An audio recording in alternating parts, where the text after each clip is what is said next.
इस वक्त आपको बराह रास्त ये मनाज़िर दिखा रहे हैं US institute of peace Imran Khan अमरीकी थिंक टैंक से खिताब भी करेंगे। our mission by linking research with policy, with training, and with action, working on the ground with partners. Our Pakistan program is one of our largest here at the Institute, and we've been active in the country since 2011. We partner with a network of civil society organizations, innovators, scholars, and policymakers to support local programs, conduct research and analysis, and convene local peace builders. We've supported programs in cities and villages throughout Pakistan. We focus on increasing tolerance of diversity using arts, media, and culture to promote dialogue and peace education. USIP partners in Pakistan have reached more than 130,000 youth and has helped support their peace-building activities. I've been fortunate to have a chance to visit and to see the extraordinary impact that these young leaders are having. We also work with other institutions, including the police, to promote police-community relations and enable the police to be more effective at nonviolent means of addressing conflict. We use our trusted networks in the US government and in Pakistan to facilitate 1.5 and 2.0 dialogues, to offer opportunities for policy specialists and those close to decision-making on both sides to think of other solution sets and offer innovative approaches to break through policy obstacles. So we have a long history also of hosting Pakistan top political officials. Last year, we were honored to host Pakistan's Foreign Minister, Shah Mahmood Qureshi, who's here with us today. Welcome. And we're also delighted to have with us Pakistan's ambassador to the US, Asad Khan, who's a good friend. Pleased to have you back with us. Today, of course, we are honored to have with us Pakistan's Prime Minister, Imran Khan. This is his first visit to Washington since becoming Prime Minister last August. We have had the honor of hosting him in the past. The last time you were here was in 2009. The Prime Minister comes to Washington at a particularly critical moment in US-Pakistani relations.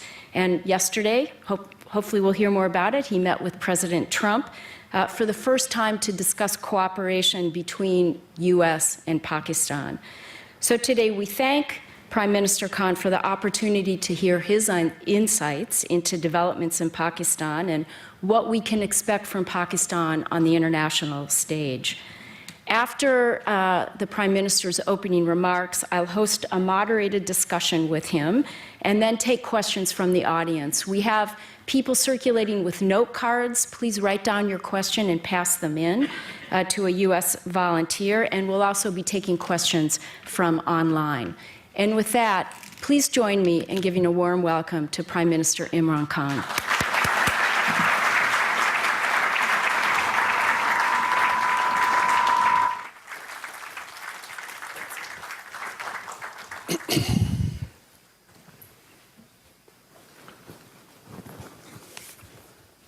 Thank you very much, Nancy. The United States Institute of Peace, I want to thank you for inviting me here, listening to my views about Pakistan, Pakistan's policy. And I start with how someone like me, a sportsman, for 20 years, international sportsman who ended up in politics. I'm the first generation Pakistani. My parents were born in colonial India.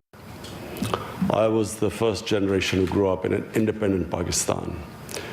We grew up with a lot of pride.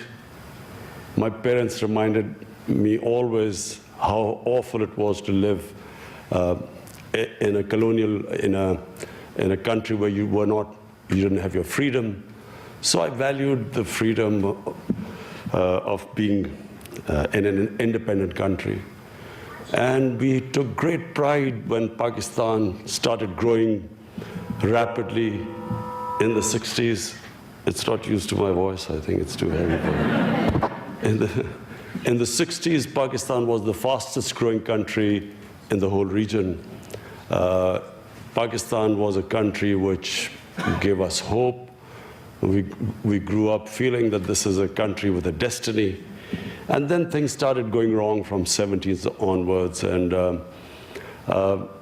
I was playing cricket for 2 decades, international sports, when I finished in the early 90s. And my initial thought after playing sport was to go into social work. I'd already started building a cancer hospital. My mother had died of cancer, and I realized that there was no cancer hospital in Pakistan, so I thought I would build one, specifically because poor people cannot afford cancer treatment. So I spent 6-7 years of my life after cricket building and then running the hospital. But it was during that time I realized that this is a big country. Social work was not going to change it. The only way it would change our country is joining politics. Change only comes through when you head a government and bring about a change. And the reason why I joined politics was because I realized our politics was going in a direction which was leading Pakistan to nowhere. Problem with most ex-colonial countries was exactly what Pakistan was facing.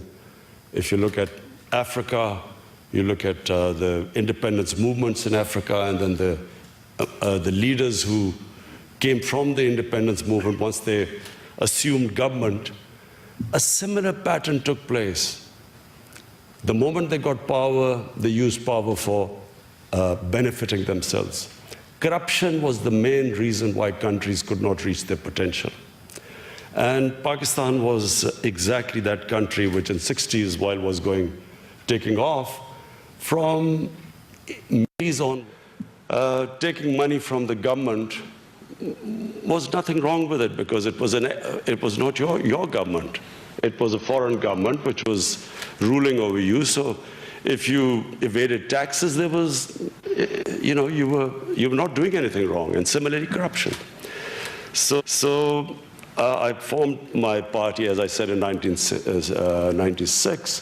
For 15 years, I had only a few people with me, and no one thought I had a chance.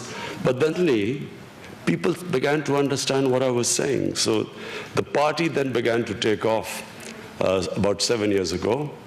And in 2013, we formed government in one of the 4 provinces. And because of our performance in that one province, in 2018, we won the elections. So what has been the main challenge since we've come to power 10 months ago? Number one challenge was inheriting a country which was bankrupt. We had the biggest current account and fiscal deficits. But worse, what corruption does is it's not just a question of bankrupting a country and money being laundered out of the country. What happens is the ruling elites, when they make money, money out of corruption, they then have to take it out of the country, because otherwise people would ask them questions, where did the money come from? So they make money out of corruption, they then have to take it out of the country, because otherwise people would ask them questions, where did the money come from? So you suffer in 2 ways. Number one, the money which should go to human development ends up going into people's pockets. But secondly, that money leaves the country.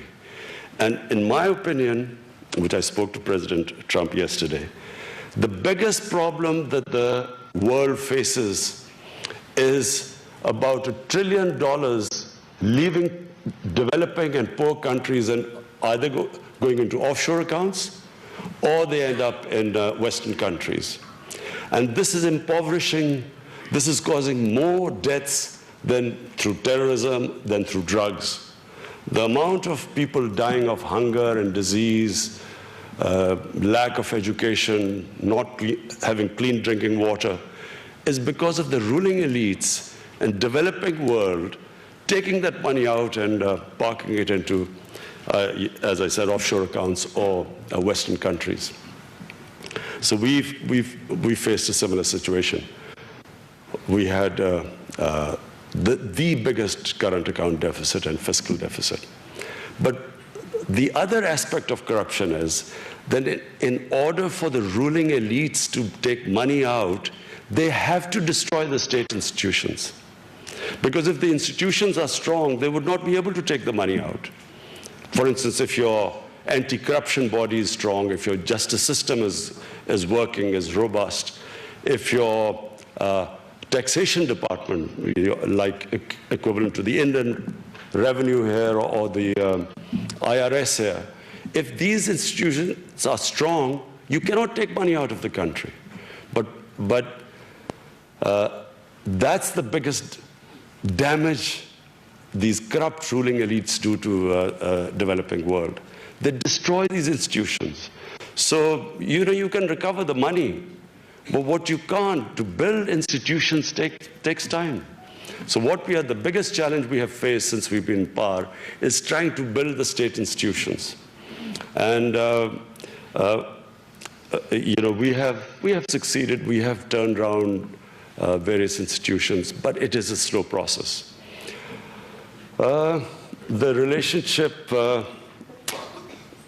which we've had with our neighbors, the other priority we have tried to instill in Pakistan amongst the people is that we must have good relationship with all our neighbors.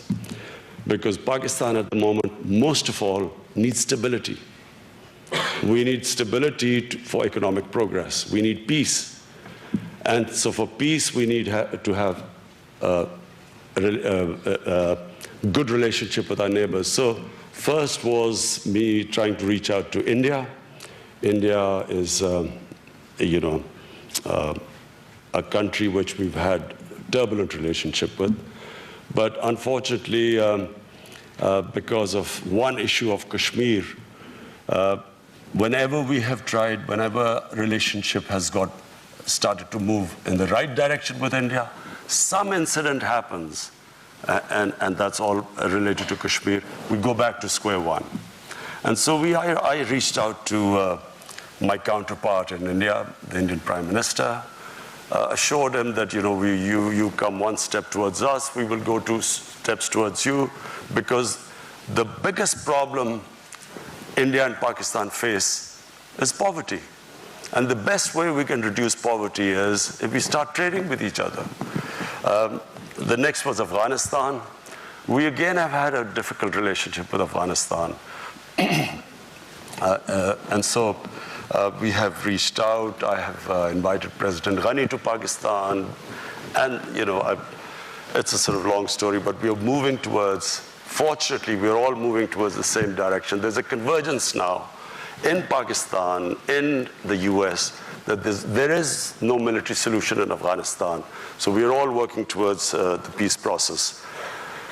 Similarly with Iran, we've had sort of a decent relationship with Iran without, it's not really a warm relationship, but a decent relationship with them. So we reached out to all our neighbors. And the next is the US. US is a superpower. You have to have good relationship with the US, whether you like it or not. So I was a bit worried when I was invited to meet President Trump.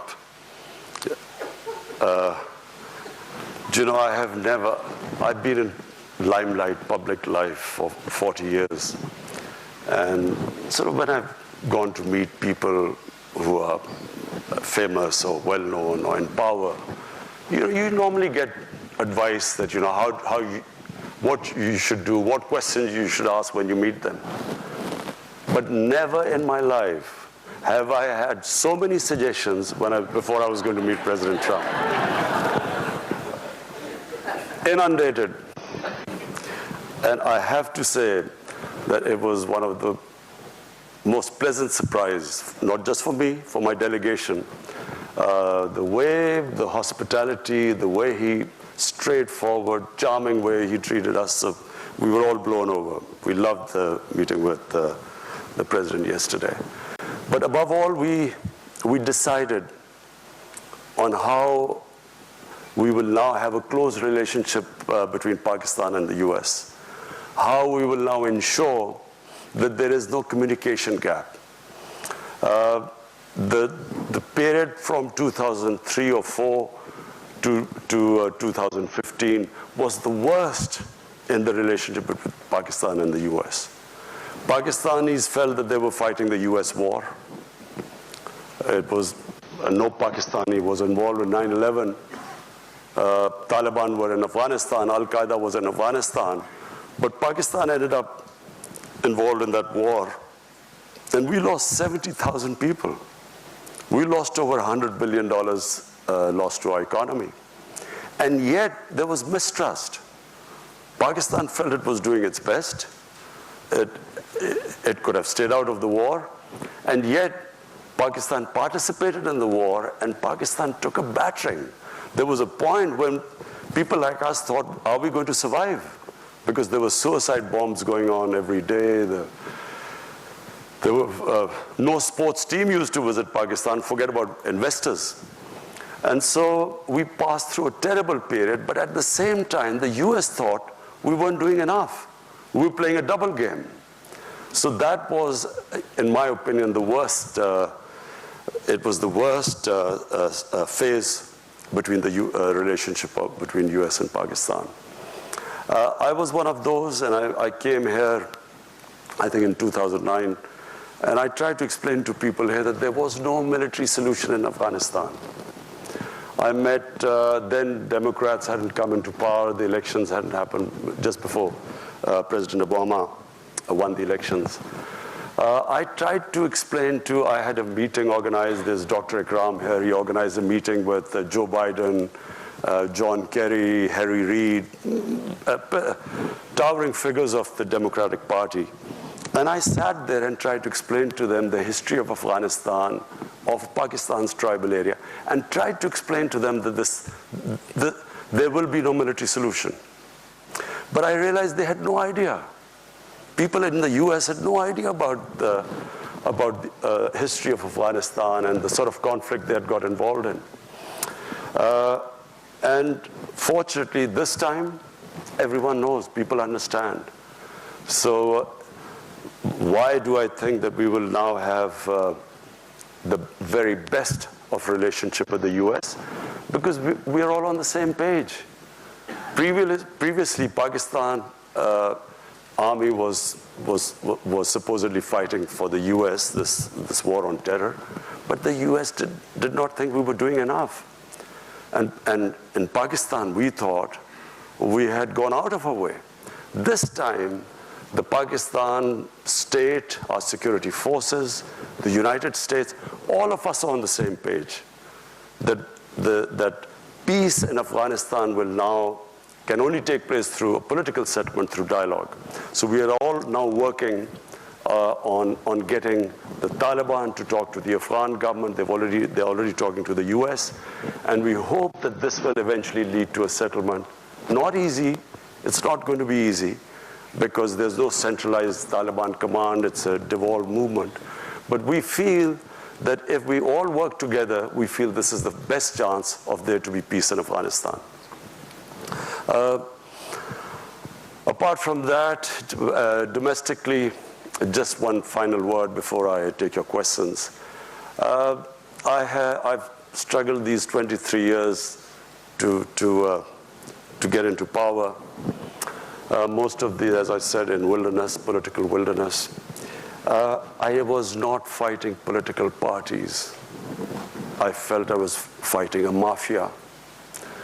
And the Supreme Court of Pakistan, actually, when there was this famous court case where the Prime Minister was dismissed, actually called the ruling party a Sicilian mafia. And I say a mafia because this is not normal politics. Because the two ruling families had been in power off and on for 30 years. And when you were in power for 30 years, their penetration was right down in the bureaucracy, in the judiciary, in the election commission. They had enormous amounts of money. And so we won because we mobilized the people. We mobilized the youth of Pakistan.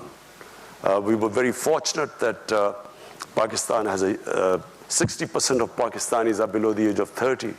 They became our big support. The young people rallied around us.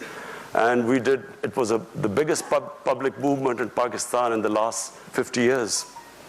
And so we won despite coming up against big money, despite their penetration in media, the most vilification campaign, personal attacks, and despite that we won because of social media. This is the new, had there been no social media, probably we would not have been able to beat the established parties. And since we have been in power, we are still up against the mafia. The problem has been to fix the economy, but at the same time we have had the entire opposition trying to destabilize the country. So that twice they have tried to create this uncertainty that there's been a run on the rupee. We almost had a run on the rupee because of them predicting that all fake news that IMF had told us that the rupee would go to a certain number, all wrong, but putting pressure on the economy all the time. Finally, I can say right now, after 10 months, we have finally stabilized the economy, and we feel now that after stabilizing the economy, we feel that we can now move ahead and start our reforms. Our reforms are very straightforward. We believe that real development is human development. So we are going to, all our money, we've decided that all the money which we retrieve from the criminal mafia, we've started a massive accountability campaign. We will then direct it towards human development. We've started one of the biggest poverty alleviation program in Pakistan's history, despite having financial constraints. But we believe that a country cannot rise if there's a small lot of rich people and a mass of poor ones. This is what's happened in Pakistan. The gap between the rich and the poor has grown with each year. And the whole system just caters for a tiny elite. The education system caters for just a tiny elite. To give you an example, we have a total of students coming from what are the elite schools, English medium schools, are 800,000. The children who go to government schools, they are about 33 million. And then children who go to Dini madrasas is 2.5 million. So we have three-tiered system. So the first thing our government is trying to do is to synthesize the syllabus, bring in science subjects, other subjects into Dini madrasas, which are the religious schools. So bring them into the mainstream. Similarly, in the Urdu medium schools, teach them English so that we equip them for higher education. So we're trying to bring the education system, which is the biggest problem our country faces, and the most difficult problem. So that's number one.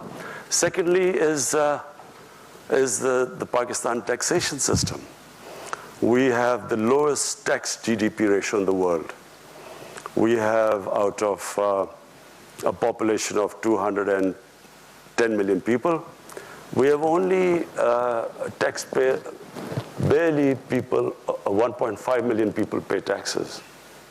So there's no way you can sustain a country if you do not expand the tax base. So we now are in the process, very difficult process, convincing everyone to come into the tax net. There are a lot of strikes going on right now, but we feel that we will be able to overcome them. Because it's imperative now that the Pakistani people pay taxes. The challenge, of course, has been that this mafia, I call this mafia, in 10 years, just so that you understand what they have done to our country. Because later on, you might ask me, why is this political victimization? What I call accountability, people will say political victimization. But I'll just tell you what they've done to our country in 10 years. The total debt of Pakistan in 2008, before these two parties came in, when General Musharraf left, the total debt of Pakistan in 60 years was 6 trillion rupees. In the last 10 years, they've taken it from 6 trillion to 30 trillion rupees. So where has this money gone? I've set up a commission, a debt commission, which is now going to find out where this money disappeared. So which is why we are going to, we are going through this problem of finding out what happened to our country. How come we got so indebted? So the problem with having such a huge debt is that in the last year, the total tax revenue which we collected, half of it went to servicing debts. So you can't have 210 million people just surviving on this already a very low tax base and then half of it going into debt servicing. So for that, we are expanding our tax base. But what we are doing now in Pakistan is the first time in 1960s any government is going to take this step. We are now moving towards encouraging industrialization. In 1960s, Pakistan's industrial production was equal to 4 Asian tigers' industrial production: Indonesia, Malaysia, Philippines, Thailand. The combined industrial production was equal to Pakistan's in 1960s. After that, unfortunately, we deindustrialized. Our exports actually went down because our policies just did not encourage industrialization. So we now have embarked on a program of industrializing our country. We are giving incentives to industry. So we have, the main programs in Pakistan are, number one, poverty alleviation. We have allocated the biggest amount to alleviate poverty.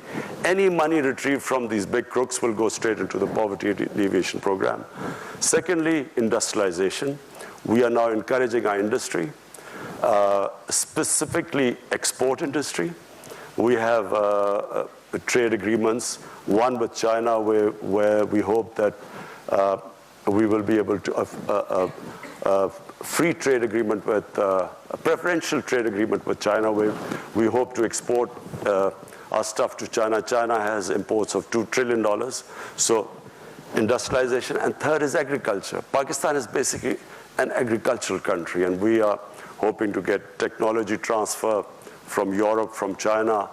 Hopefully, we've spoke to companies in the United States so that we can improve our yields. Pakistan has the lowest yield, one of the most productive lands, but the lowest yield. So what we hope is that this three-pronged attack, we will be able to raise Pakistan's economy, provide employment to our people, improve productivity.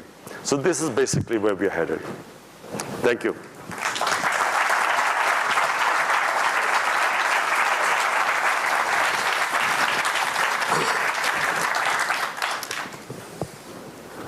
Thank you, Prime Minister. Thank you for a very rich view of the challenges you're facing and the approach that you're taking.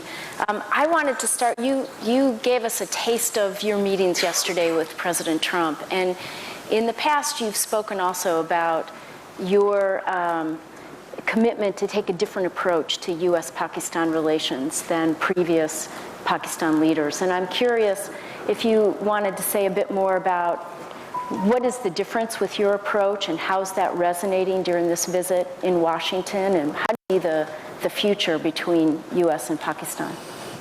You see, Nancy, I always felt that the relationship between Pakistan and the United States was never multi-pronged. It was basically a transactional relationship. So, for instance, in the 80s, Pakistan was fighting the jihad against the Soviets. And so the US was helping Pakistan, was providing aid. And Pakistan was, the various groups created in Pakistan were then conducting attacks inside Afghanistan against the Soviets. The moment that the Afghan jihad ended, the US packed up and left. And not only did they leave, Pakistan was slapped with Pressler sanctions. So Pakistan then was left with 4 million Afghan refugees, a number of militant groups which had been created to fight the Soviets, all dressed up and nowhere to go. We had heroin, drugs that were used at some point to pay for the fighting in Afghanistan.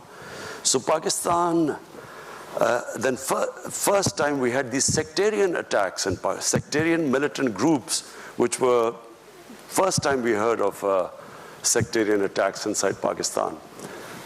Then comes 9/11, and Pakistan again joins the US.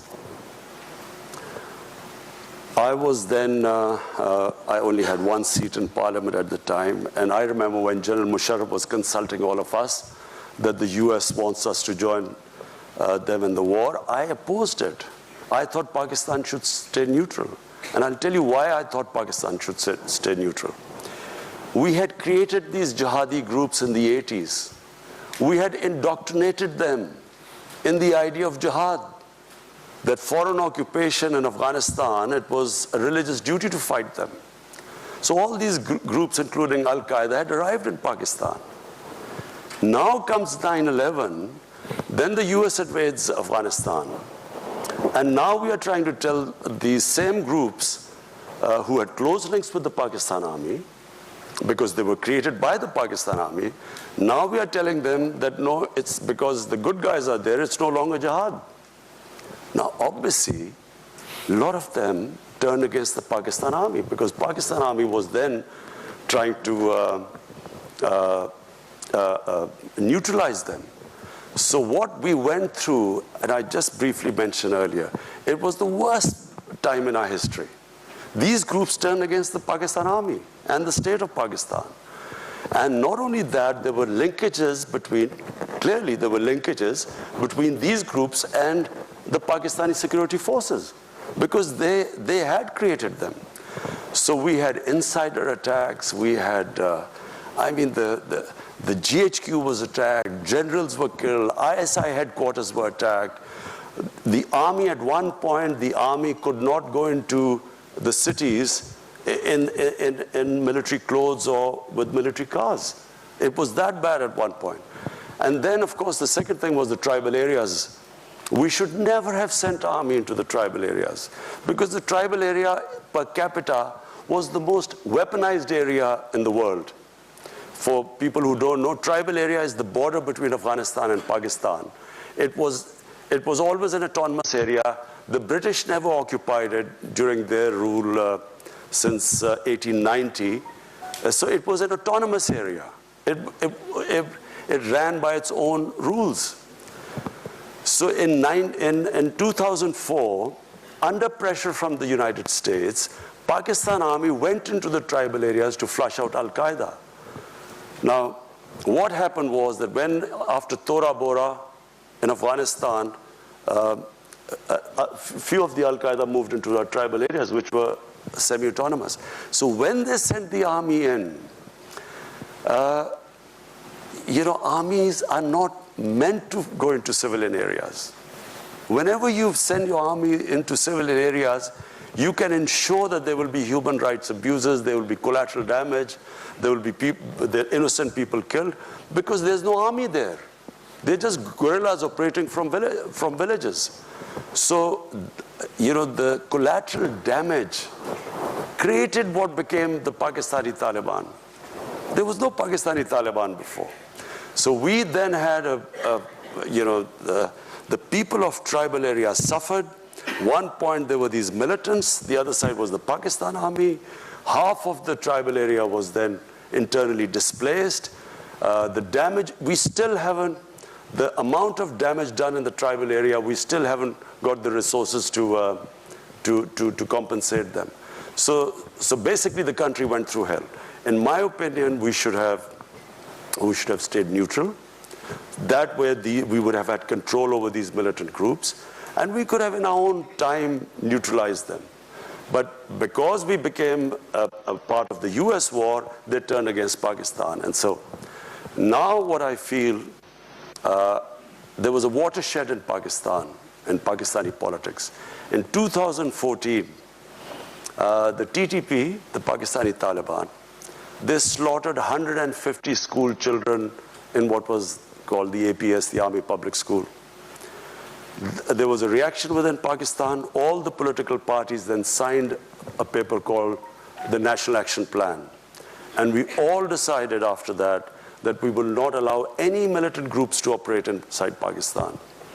Until we came into power, the governments did not have the political will, because when you talk about the militant groups, they still have about 30 to 40,000 armed people who have been trained and in some sort of a theater, who fought either in Afghanistan, maybe in Kashmir. So we were the first government who has now started disarming all the militant groups. This is the first time it is happening. We have taken over their institutes, their seminaries. We've got administrators there. So it is the first time in Pakistan that we have decided there will be no armed militias inside our country. Which relates to the next question I want to ask you, and it's been in the news a lot. It's clearly a significant element in U.S.-Pakistan relationships, and that's what you referred to as well, the ongoing Afghan peace process and the possibilities that we might actually have some breakthroughs. And building on what you just said, is the Pakistan government able and willing to make the commitments to really help move these dialogues forward, especially in the event that the Taliban and the Afghan government aren't able to get a meeting organized? It's just for people's benefit. The fear amongst the Pakistan military establishment was always that there would be a two-front situation. So there would be, the Eastern Front, which is India, and then if Afghanistan was also in the Indian sphere of influence, then Pakistan would be sandwiched between these two. And so this was always the worry about the Pakistan military establishment, and which is why they wanted what was called the strategic depth. But this has changed. Today, there is no concept in Pakistan of strategic depth, because we feel that by interfering in Afghanistan, in order to secure the strategic depth, we have actually done a lot of damage to our own country. And for no rhyme or reason, we have become partisan in Afghanistan's internal affairs. Now, and I speak for Pakistan Army because, normally there was that, there's Pakistan Army is this independent entity, and, the governments have no control over it. I can sit here and tell you that as I speak, the Pakistan Army is exactly behind the government's program. Whatever our policies from day one we've arrived, peace with India, they were behind. When I decided to release the Indian pilot who had been shot down in Pakistan, the army was right behind me. So we today speak as, that there's no difference between the policies of the Pakistan security forces or the Pakistan's democratic government. And we believe that we should not ever interfere in the internal affairs of Afghanistan.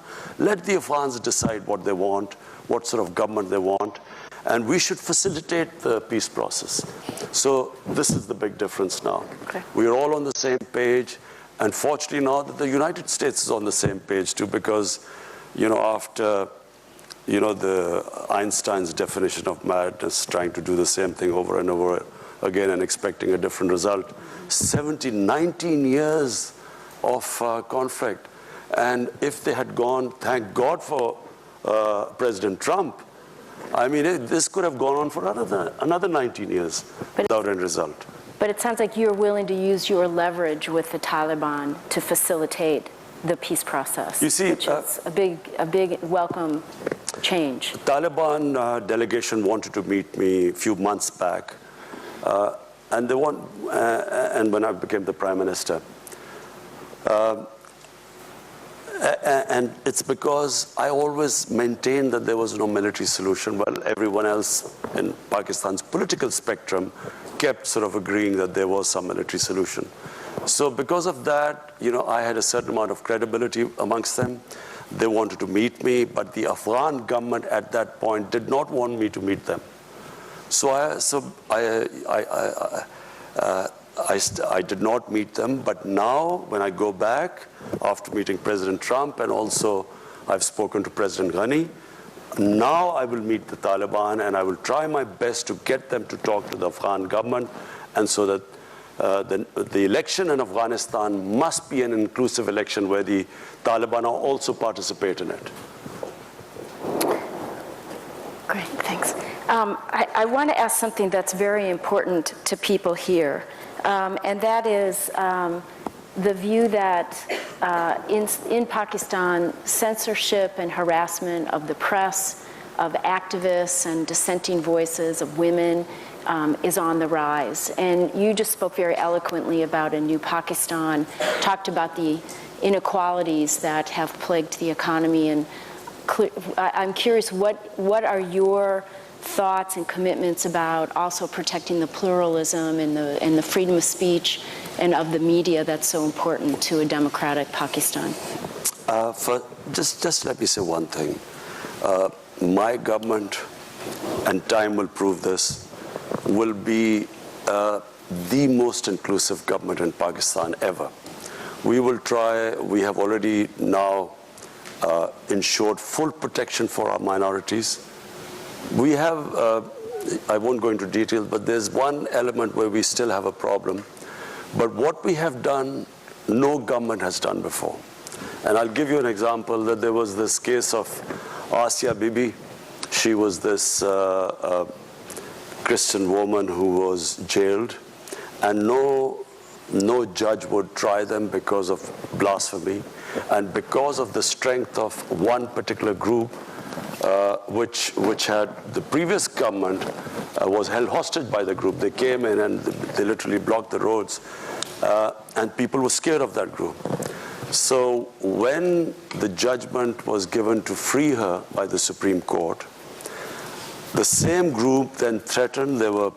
They came out on the streets. They were rioting for 2 days, and the stage was held hostage for 2 days. But this is the first government that, on the next opportune moment, actually took them out. We put them in jails. We just completely, and Asia Bibi was then safely, she came out, and then she wanted to leave the country, and we helped her. So all I'm saying is that this government you will see that it will treat its minorities as equal citizens. There's just one thing, I don't want to go into details, but there's one aspect, I can't talk about it, but we have still a problem. I'm not saying we've completely controlled the situation, but you will see that this is not out of worry about what the Western world or any other people say about us. It's because out of our conviction that our minorities, according to our religion, according to our constitution, are equal citizens. Now the media. I have, my life, I went to university in England, and I spent about 18 summers of my life in England. And I've seen the British media, very open, very free media. The Pakistan media, in my opinion, is even freer than the British media. There is the media in Pakistan, is not just free, but sometimes out of control. I can tell you that in Britain, no media would have published things like, or said on television things like the Pakistan media has done. I can tell you since I've been in power. Imagine, I don't even think in America this would be allowed, even though the media has this love-hate relationship with President Trump, more hate than love sometimes. But imagine that, again, a prime minister of a country, and this man sits on television and says that I can tell you that he's getting divorced tomorrow. So if there was some truth in it, you would, okay, if he had some knowledge.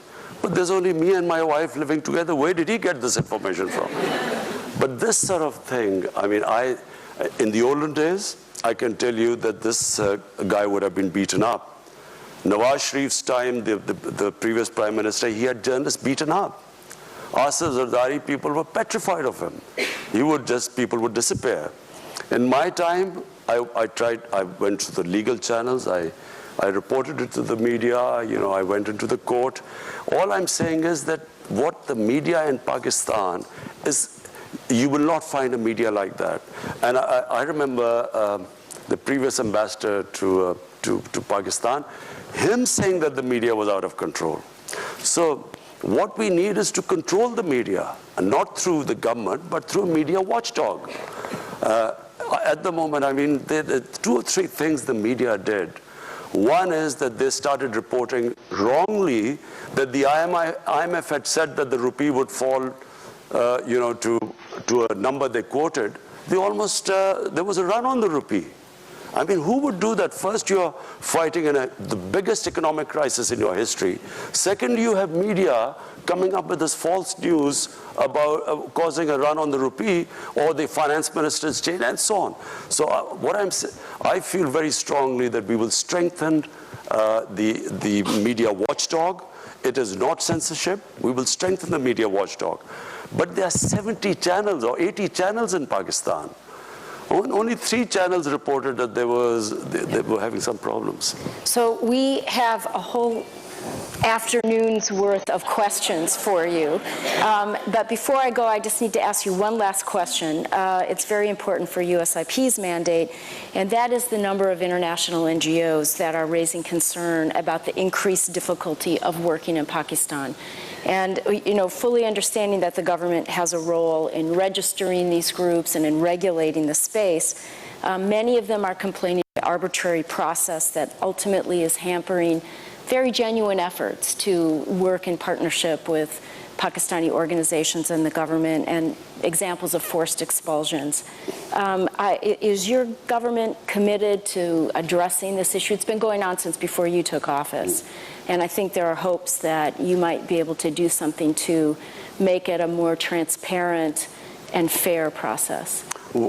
Absolutely. The foreign minister has been dealing with this issue, and we have tried to work out to have these guidelines for media, for NGOs. I run the two biggest NGOs in Pakistan, which is the Cancer Hospital and the university. But we did have problems, and I can just frankly tell you the reason why these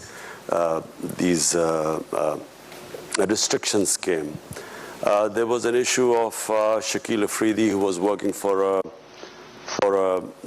NGO. The doctor. The doctor, and the NGO was what is Save the Children? Save the Children. So after that, the result was that the extremists, militants, started targeting NGOs. Specifically, we had one of our biggest problem was that the polio workers were being targeted. So many of the polio workers were shot after that.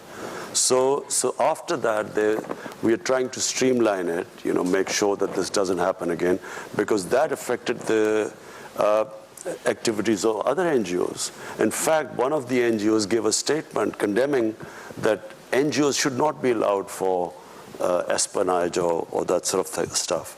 But we are already looking at it. Well, there were 3 German NGOs which had left Pakistan, but after being cleared, they've come back, and we're looking at a case-to-case basis. I know there'd be great appreciation for that. So, number of questions, none of them small. Here's from Twitter. Any progress on restarting the U.S. security assistance? Some of these we can make rather short. No, I never asked for any assistance. Okay. Asked for understanding, not assistance. Also from Twitter, what's an ideal Kashmiri solution from the Pakistan perspective, and one that you believe the Pakistan people will accept? I think it should not be the Pakistani people anymore. It should be what the people of Kashmir want? And that really is the only solution. What do the people of Kashmir want? And presumably a process that surfaces that and enables it to take hold. Do you know, I'm told, because we had 3 foreign ministers who were in other parties who joined us. One of them, of course, is Shah Mahmood Qureshi. And 2 of them told me that actually they came pretty close in the time of General Musharraf and when Mr. Vajpayee was the Prime Minister of India. Apparently, they came pretty close. There was some sort of convergence on a phased movement on Kashmir, on sort of various steps to be taken, and over a period of time, some sort of a referendum. Anyway, but I don't want to say anything right now because it's a delicate issue. But there is a solution, and the solution has to be with the will of the people of Kashmir. So you covered this, but I see about 4 questions going back to this issue of media censorship. And here's one particularly that talks about TV channels are taken off, journalists are facing threats, the party's official Twitter routinely cautions journalists of committing treasons. So in a country where many journalists have been killed, do you think such rhetoric will enable and incite violence and directly affect the freedom of the press? Do you know, Nancy, I am probably one of the biggest beneficiaries of the media. When we had free media, I gained the most because I was, until 2001, there was only one television, and that was the national television, PTV, which was totally a government-controlled television. So with the independent channels coming in, I became the biggest beneficiary because we didn't have any money. I mean, my party was pretty small for a long time. So I was able to go on television and give my point of view. And that's how my party gained, because I had a way of conveying my manifesto, how I would deal with various issues. So there is no question in Pakistan of ever clamping down on the media. I can just tell you that. There is no question. What happens is sometimes, and I will, now that you keep asking, you were stuck on media, so I'll just go, I will just tell you a bit of truth about the media. There is, as Lee Kuan Yew once famously remarked, what was sometimes called freedom of speech by the media, or freedom of expression, is sometimes the freedom of the owners of the media channels to conduct whatever they want to do. So in Pakistan, what we had the situation where here we were fighting. I don't know how many of you know of the Panama Papers, the Panama Revolutions. So this Panama Revelations came about like the WikiLeaks, and our prime ministers, we discovered that he had these luxury apartments in London, most expensive Mayfair. He had these 4 luxury apartments. So like a opposition, like anywhere in the democracy, we asked him, where did you get the money to buy these flats? And then started this whole movement to get him to answer these questions. Now, there was a court case in the end, and in the court, he was convicted. But do you know there was a media channel, one of the most powerful media channels, they did everything to protect him. Now, this is not what a media is supposed to do. The media did everything. They covered up for him, not just protecting him. I, who was asking my democratic right, a question to asking someone, where did you get the money? I was attacked.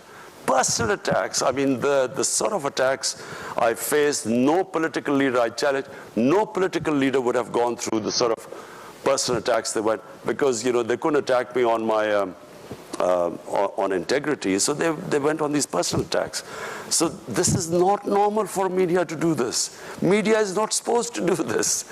Media is supposed to be a watchdog, to bring out, play the role of an opposition. But they're not about personal attacks and trying to blackmail you. We just had another case right now. There's a judge who convicted the previous prime minister. Now this judge, the opposition brought out a video blackmailing him about some compromising video with some woman. They brought this up. This happens in Italian mafias. It doesn't happen in democracies. So, I mean, sometimes, I firmly believe that eventually we will have to move where the media owners will have to disclose their source of income. Just like anyone else, they'll have to say how much tax do they pay, what is the source of income. Even if you ask them how much tax you paid, some of these media say this is it's against freedom of expression. So looking at it from that perspective versus a censorship regime, but more of a transparency effort is the focus. And Nancy, accountable media. Media should also be accountable. You can't have a media sort of protecting criminals in a society. Okay, we're going to move the conversation. Here, there are a number of questions about Afghanistan. I think you've covered that. But here's one specifically asking, how do you view the peace talks about Afghanistan hosted by both Russia and Uzbekistan? We should really get all the neighbors of Afghanistan involved with the peace talks, because it should be the interest.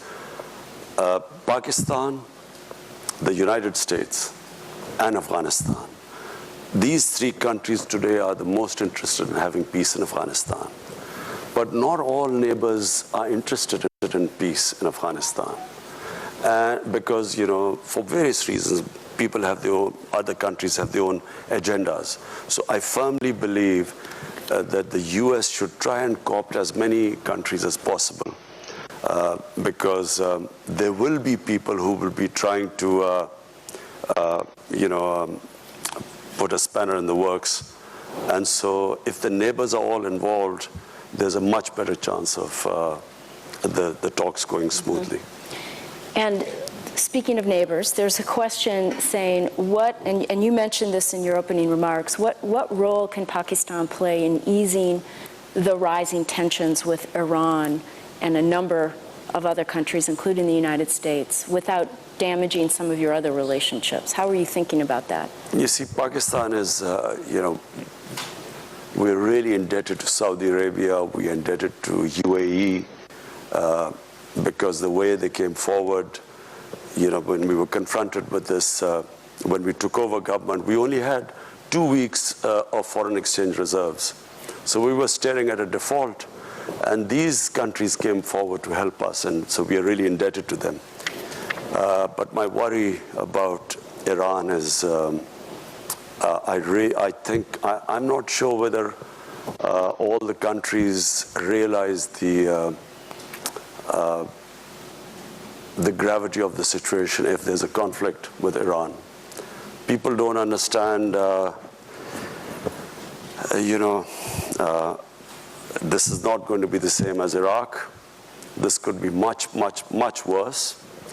It will have great consequences for Pakistan, adverse consequences for our country. It could unleash terrorism, which people would forget Al-Qaeda and those types, because the Iranian, the Shia element in Islam is very cohesive. They have a much greater sense of martyrdom than the Sunni Muslims.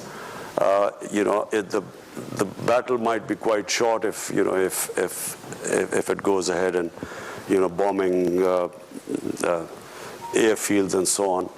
But the consequences after that, my worry is that not many people fully understand it, and I would strongly urge that there should not be this conflict there should not be another military situation.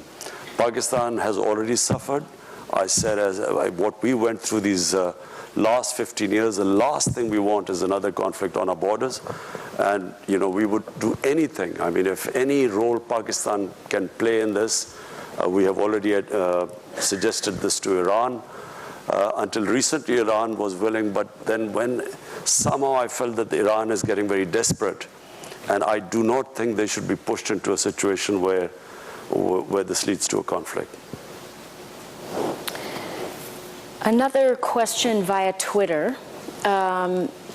What are some of the concrete steps your government is taking to ensure that the military operates under civilian leadership?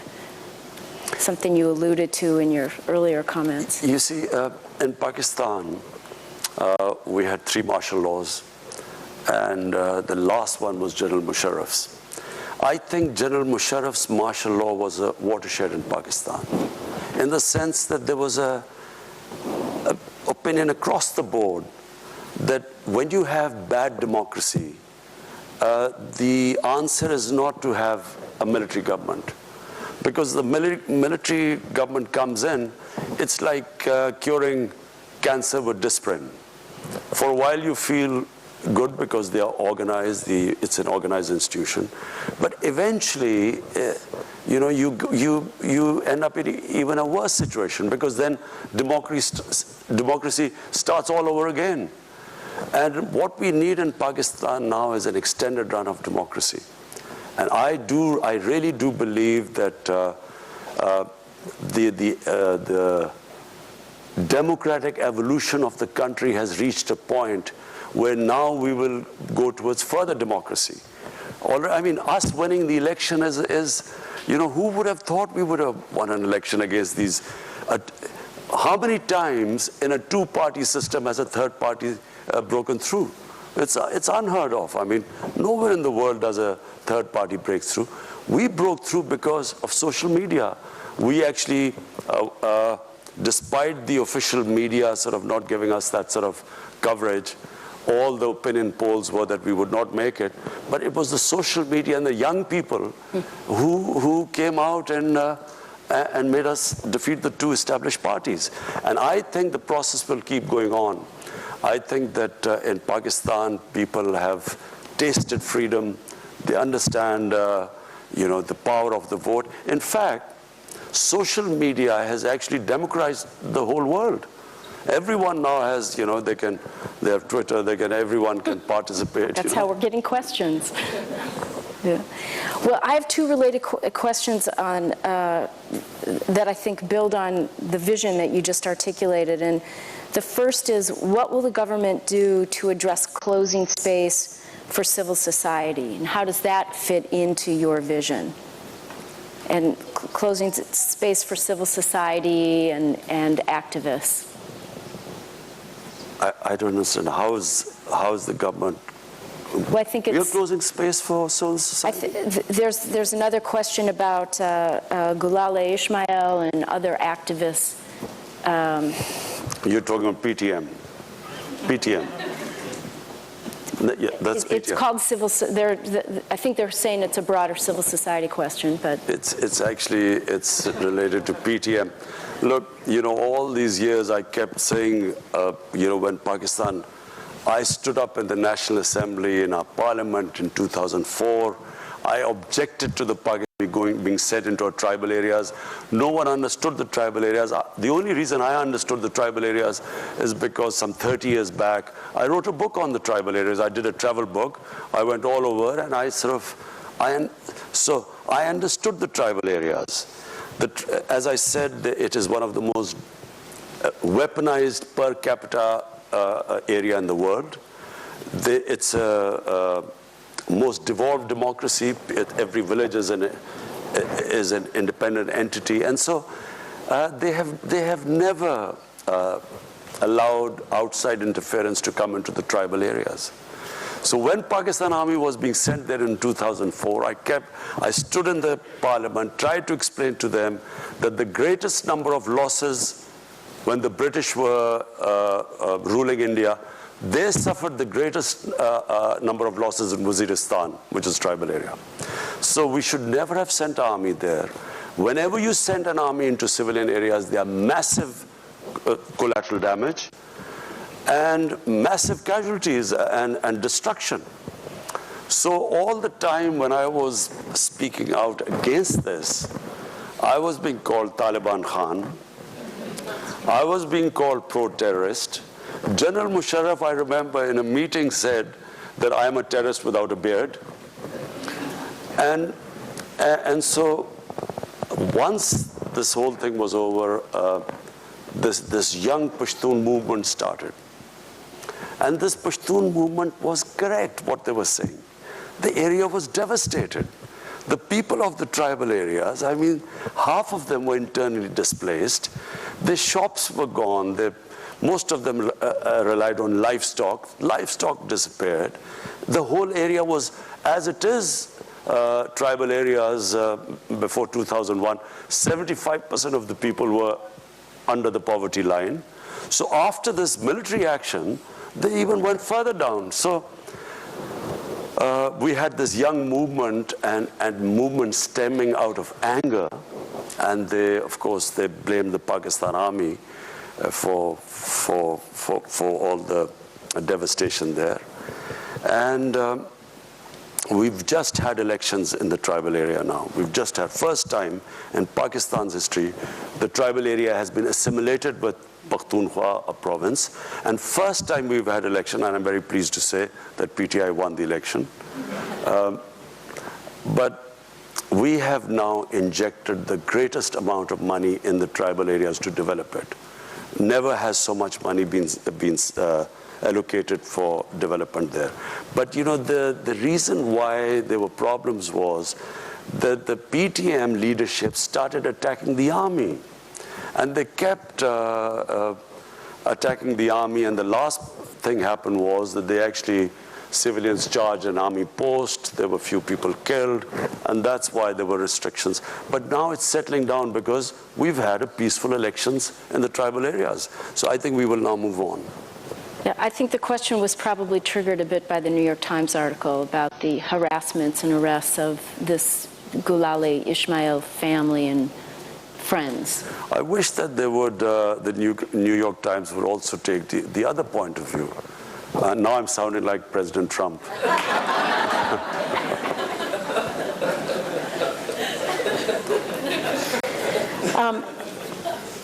So we have time for just a couple more questions. The U.S. has been asking Pakistan to do more in the context of terrorism. It relates a little bit to what you were saying. They particularly were asking Pakistan to do more in the context of GEM. And after the arrest of Hafiz Saeed, is this it? Will he stay in custody this time, or will he be allowed to go off again? Now, you ask, first, we want an independent justice system, and you want me to predict what the justice system would do. Now, look, let me just say, I repeat one thing again.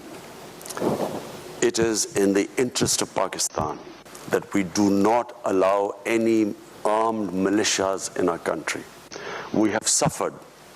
The country has suffered sectarian attacks. We have had the worst situation. It has affected our investment.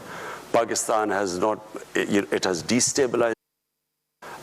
This whole thing, Pulwama, what happened in February last year, it was clearly an indigenous thing. It was a Kashmiri boy radicalized by the brutality of the security forces. He blew himself up. But because this group claimed responsibility, which was in India as well, Jaish-e-Mohammed was operating in India, but Pakistan suddenly came in the limelight. So even before this had happened, we had already decided that we would disarm all militant groups in Pakistan. And it is in Pakistan's interest, I repeat, it's in our interest, because the country has had enough of militant groups.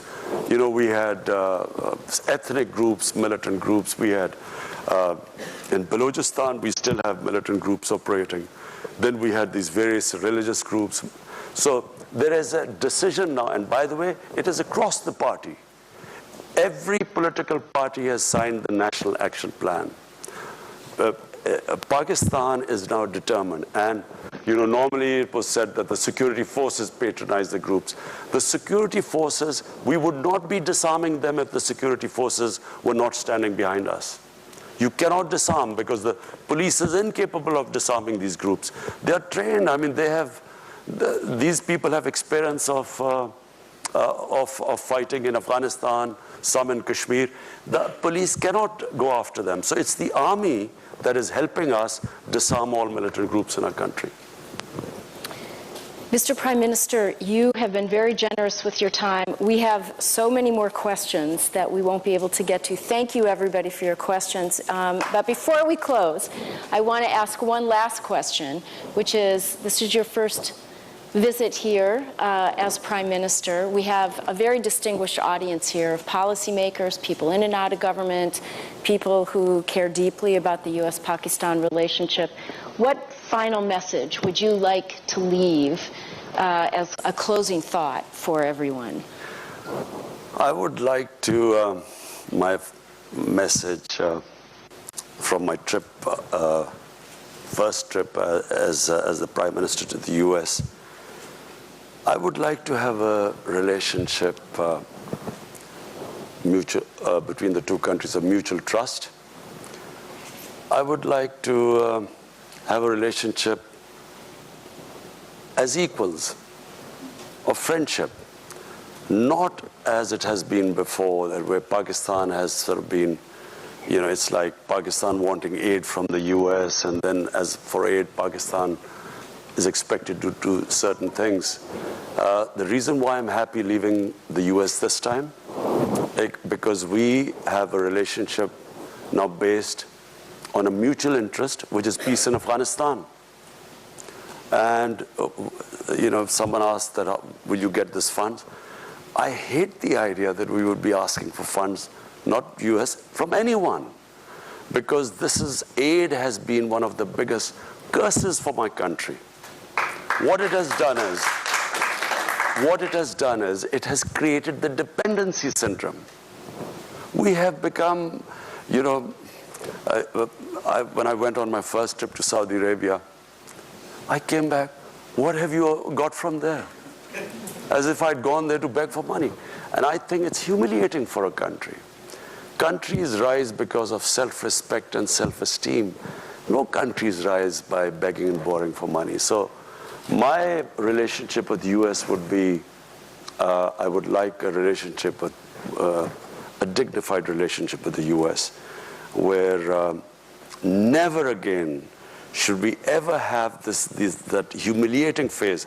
I can tell you as a Pakistani, never did I feel more humiliated when Osama bin Laden was taken out in Pakistan by the US troops. Never did I feel more humiliated, because here was a country which was supposed to be an ally, and our ally did not trust us. So as a Pakistani, for every Pakistani, it was humiliating. We never want to be in that same position again. We want to have a relationship of friendship. And it doesn't matter, you know, friend can be rich and the other can not be so rich. But so what?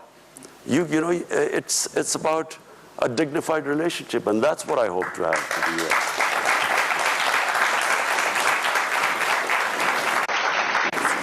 I'd like to present you with a small token of our appreciation for your visit here. Invite you to come back and wish you all the best. Please join me in thanking the Prime Minister. Thank you.